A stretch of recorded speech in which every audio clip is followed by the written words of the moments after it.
Hit the like and subscribe for more dirt bike stuff. Granny shifting, not double clutching like you should.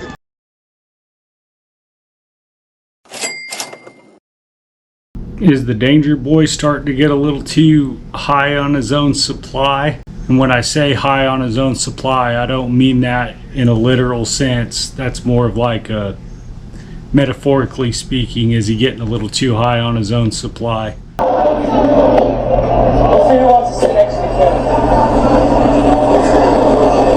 Ken. And Deegan, you want to come off and label yourself the king? Like if we're talking 250 motocross race wins, you were at 15. Had you won Budds Creek, you would have been at 16. You would have tied Jet. But if we're talking overall in the history of the sport, James Stewart's the winningest at 26 125 outdoor wins, which is 11 more than you had or have.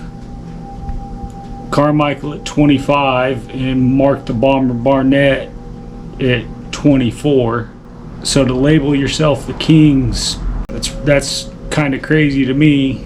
I feel like people shouldn't be labeling themselves. If the fans label you that, that's one thing. But to go off and call yourself the king, like when you haven't even won nothing yet, you're not even in the conversation for all-time 125 winners. I mean, minus 11 from the best on outdoors, which was Bubba. I mean, feel like you might be getting a little high on your own supply, metaphorically speaking. I mean, maybe you're going to come out and spank Jet. That's going to be asking a lot, because Jet's pretty sound. You're probably you might be just trying to get in his head, you know. That'll probably be what it takes too. Have to race him a little rough, rattle him up a little bit. But to go off and call yourself the king when everybody knows McGrath is the king, not Haiden Deegan on a 250F.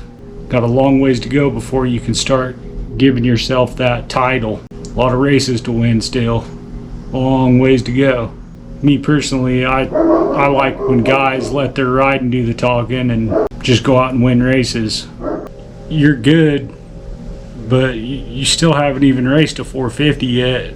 You're going to likely be going against one of the most sound riders to have ever ridden a motocross bike in Jet Lawrence. I don't think it's going to be quite as easy as you think it's going to be, or set in stone. And that's the thing about dirt bike racing, is you still have to go out and do it. Like, you can talk all you want, but you still have to go out and beat Jet straight up.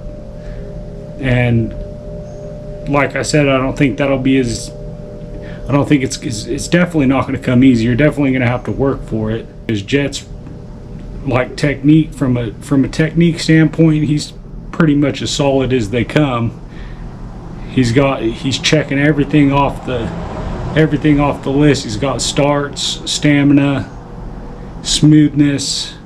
He's pretty much solid all the way around. And I feel like Danger Boy might end up being a little more spontaneous or spunky than Jet, but I feel like that could be a good thing, and then it could be a bad thing at the same time. It's kind of hard to say, honestly.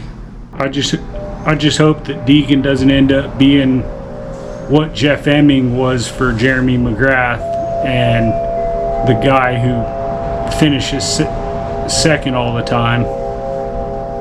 Wins some races, yeah, but doesn't win all that often, but finishes second a lot of the time.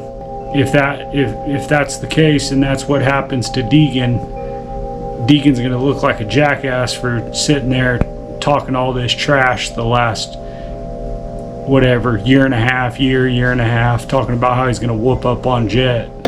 Gotta respect a guy who can talk the shit talk and then go up there and back it up. When you run your mouth, you have to win, because you look like a fucking jackass if you don't win.